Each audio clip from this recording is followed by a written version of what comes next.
Start out with your name and titles of your books.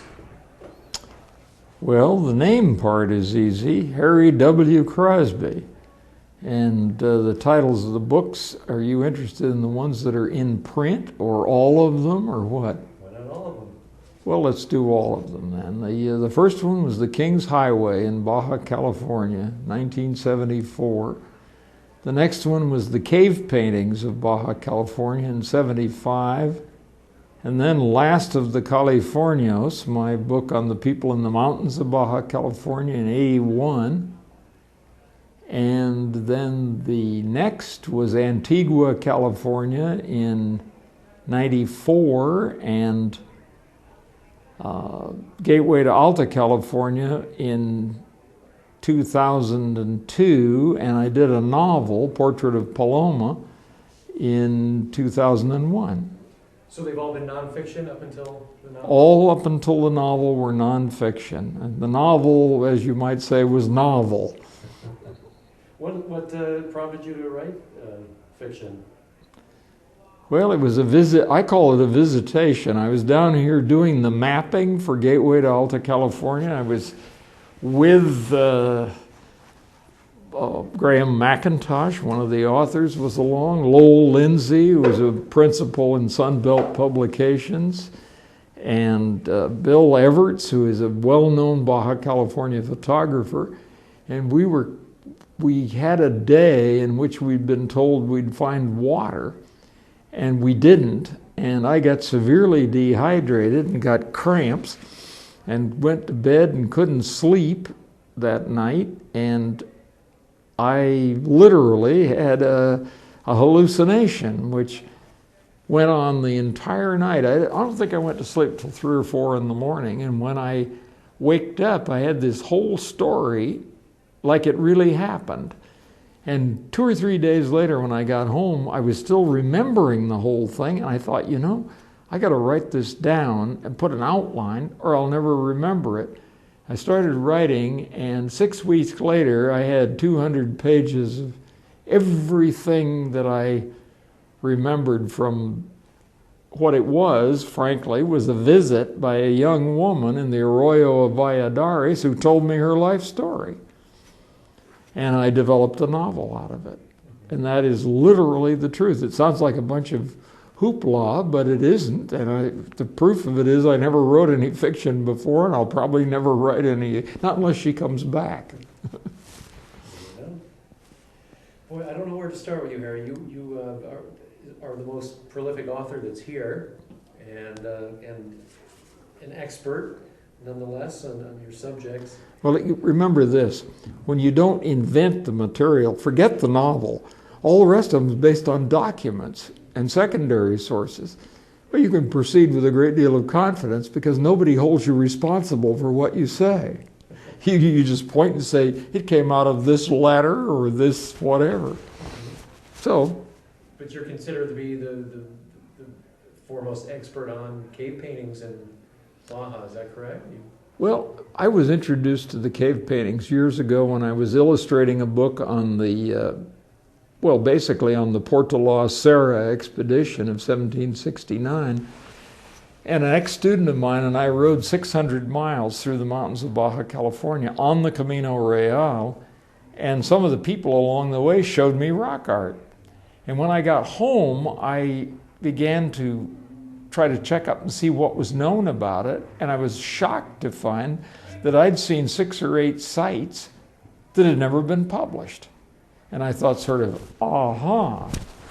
Of course, loving Baja California, it gave me an excuse to get away from, to leave my poor wife to raise the family, and came down, and I spent 15 months off and on over a period of several years. And that book brought 180 new sites into the literature that had never been published.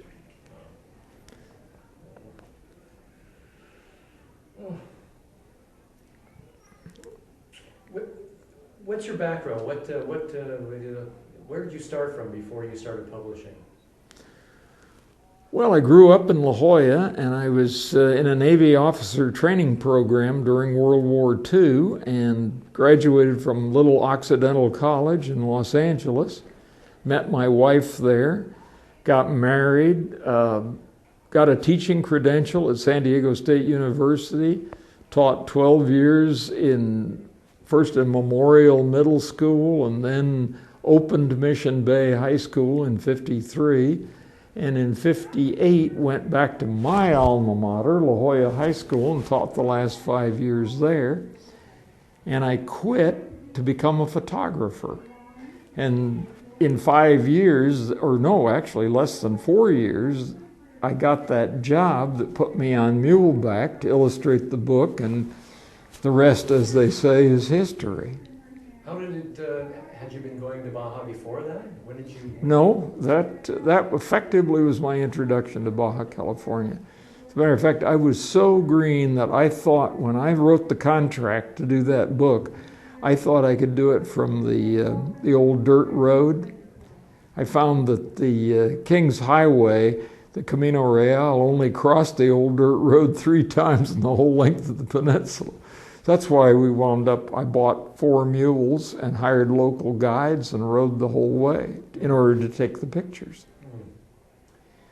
Something that always, when I've looked at your books, and I don't know whether you've addressed this in the book, but what do you think the people who created the cave paintings, the rock art, what do you think they were thinking? To what ends do you think they did the art?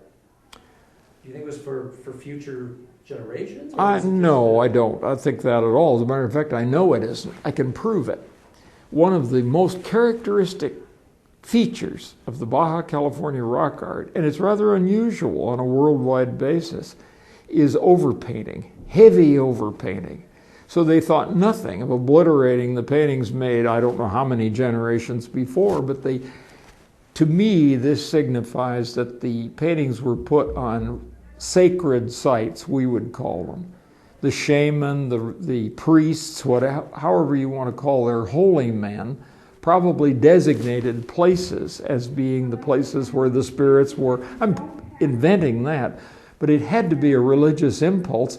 Otherwise, why would you find perfectly good rock shelters unpainted right next to rock shelters where you have the paintings one on top of another, literally obliterating each other?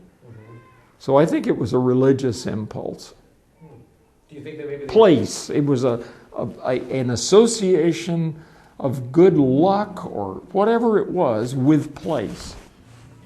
Do you think there's a chance that they built the structures as scaffoldings or whatever, and then maybe they just stayed in place so it was easier? No. I don't think so, because there's a great deal of evidence that these paintings were done over a long period of time.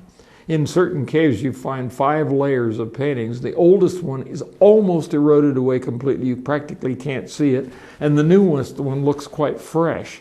Well, when you consider how long it's been since the newest one was painted, that tells you that it had to be a long time between the first and the last. And was I talking to you earlier? But anyhow, these paintings have lately been dated by apparently very modern and accurate techniques to possibly over 7,000 years before the present. This makes them, by the way, they're now being recognized as the earliest dated rock art in North and perhaps South America. And to bear that out, if you look at them carefully, you see that the characteristics, what I call the conventions in these paintings, are different from any other North American rock art. There's none other that, and in one of the chapters of my book, I've made a great deal of effort to indicate what these conventions are, and they're complicated, and there are a number of them. There's 6 or 7 of these characteristics, which you see, even though the paintings look quite different, when you address them from the standpoint of the conventions, they all fit. Is there any